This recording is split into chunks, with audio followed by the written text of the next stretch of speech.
come and be happy and be joyful. I think the meeting today will show you all of that. I did ask Connie and Jim permission to show a short video with a little bit of a background, after which Rita Daniele will do the reading, and then Dick Selby will come up and introduce Connie and Jim. And we're all very happy. There's so many that they came down a couple of days ago, and so many are here wanting to visit with her. I would like to add that Ruby is making a video, and at the book center we will have on tape all of the verbal, those on tape, not the video, but on tape of the other. If you want to call the book center, they'll be happy to send you a copy at a minimum cost. Further, we have in the outside, for those of you who would like to receive more flyers of the ongoing First Sunday meetings, please sign up and we'll certainly see to it that you get one. I want to give a little background first about First Sunday meetings. That's what the video is about. Some of you might remember Bob Becker, who came in January, and on his own he said, I would like to interview some who are maybe available, and from that maybe I can make a short video for you about the book center and First Sunday meetings. So I said sure. It so happened that I did get the final copy Saturday afternoon, so I thought it would be a good time to show it.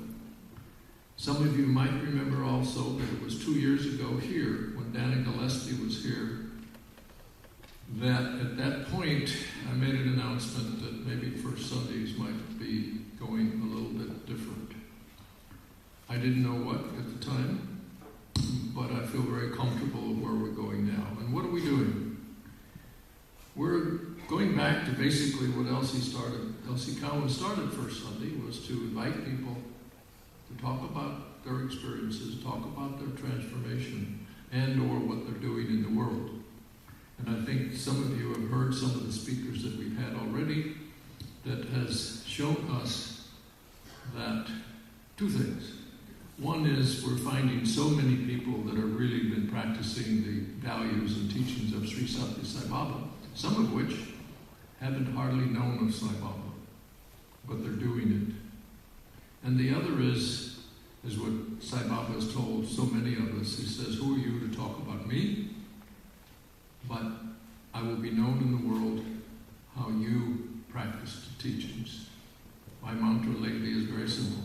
God is love, live in love.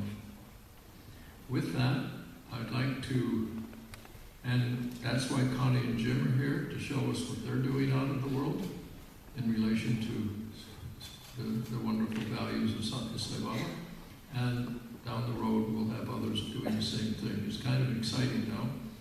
I was wondering if we were going in the right direction. I even announced her, I think, a few months ago, and I'm just going to quit this thing. But, when you do that, you get bumped on the head. So we're continuing, and when I accepted that, all of a sudden some wonderful things are happening. So, Zeke, would you mind showing that video, please? Finally, I felt something that says, boy, when I heard, he interviewed for a couple hours to make the statement of tape, but I was listening to most of them, and I said, boy, everybody around First Sunday in the book center has got it, because as Ray said so beautifully, it's all about love. And that's what we're all about too. Thanks, Connie and Jim, for allowing us to say that. I'm going to invite Rita Daniele to come up to the reading. After that, Dick Selby will come up and introduce Connie and Jim. And I hope, and I know you will, we'll all enjoy this wonderful program. And again, welcome to all of you.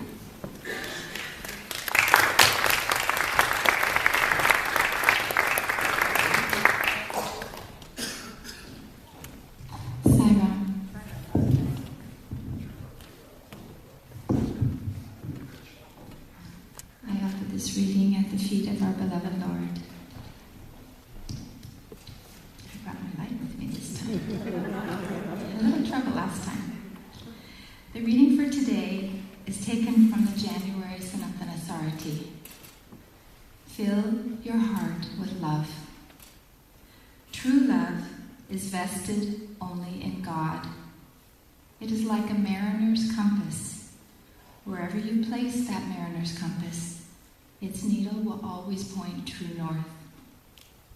The principle of true and eternal love will always flow toward God, under all circumstances.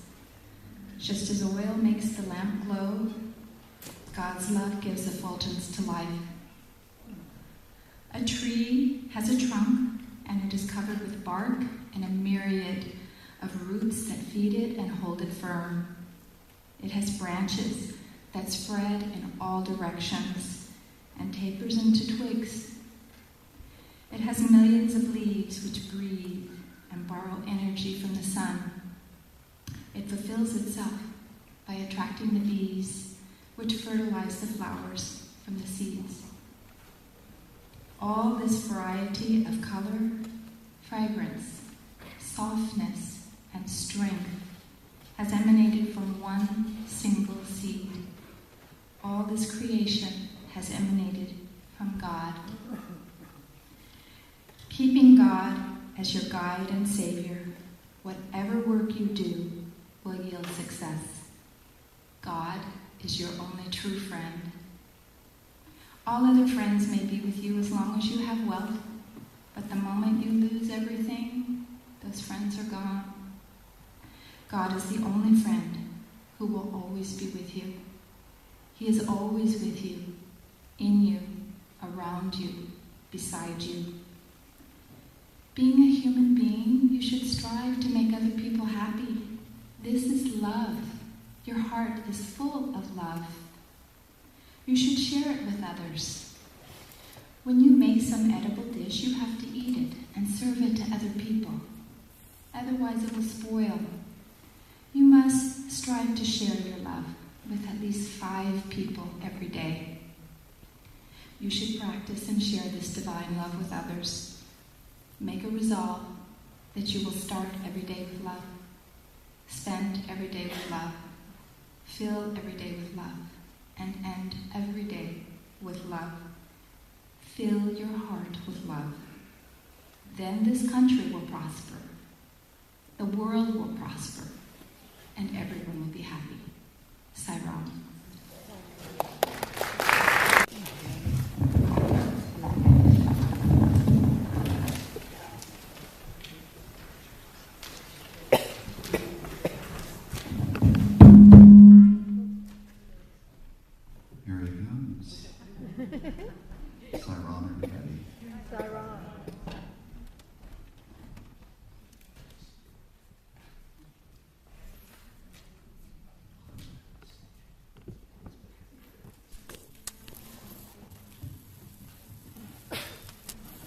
Fortunate today.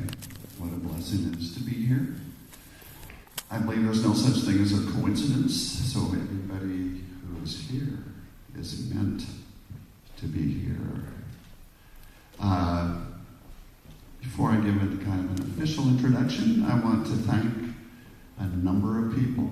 First, Roshan Montevala. Raise your hand, Roshan. It's because of her that we've been able to have Connie here. She's tried for 12 years the other year, so through tenacity, we got her. At Roshan's house on Friday night, we had more than 50 people. Some of you people who were there. A lot of healing went on. It was a wonderful experience. And then on Saturday night, we were at Zeke's place. Thank you, Zeke. We had more than 70 people there. And this entire experience has been such a blessing for all of us. And it's so wonderful. Next, I have to thank Senor Bobby Bazzani. Robert Bazzani. It's so wonderful that he's opening up his heart, as we've talked many times, and opening up the Ebell Club to all of us in Sai Baba, because Sai Baba is here for us. And Baba says, why fear when I am here? And I'm going to get into the official introduction now. And keep this in mind, why fear when I am here? As Connie and Jim have gone into the world, I'll read your introduction in a minute now, and done so many things. So here we go.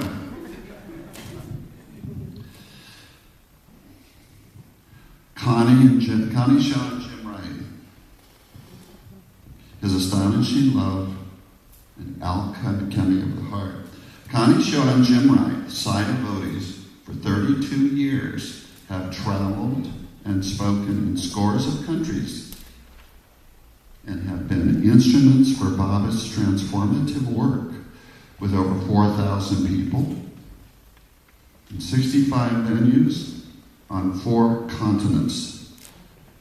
They will share how they survived their most harrowing moments, including hijacking and assaults, and their delight and initial bewilderment at unannounced gifts of the spirits, the visits of saints, sudden healings, prophecies of Mother Mary, and scores of leelas and pranks of beloved Satya Sai Baba.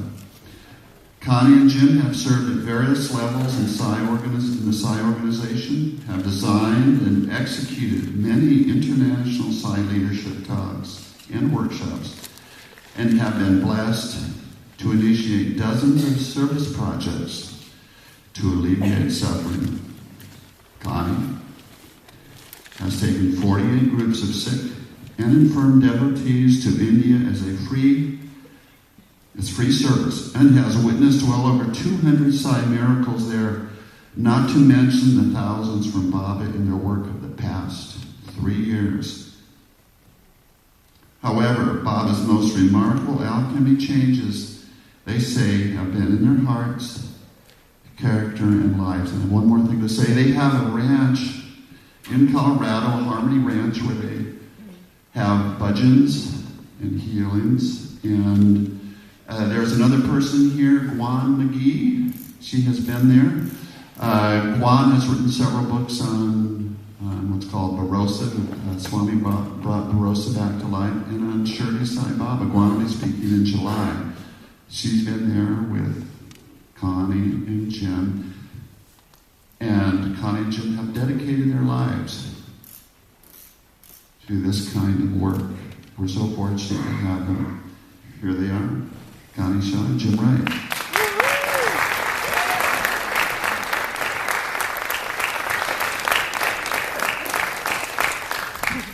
Well, what a shower of grace to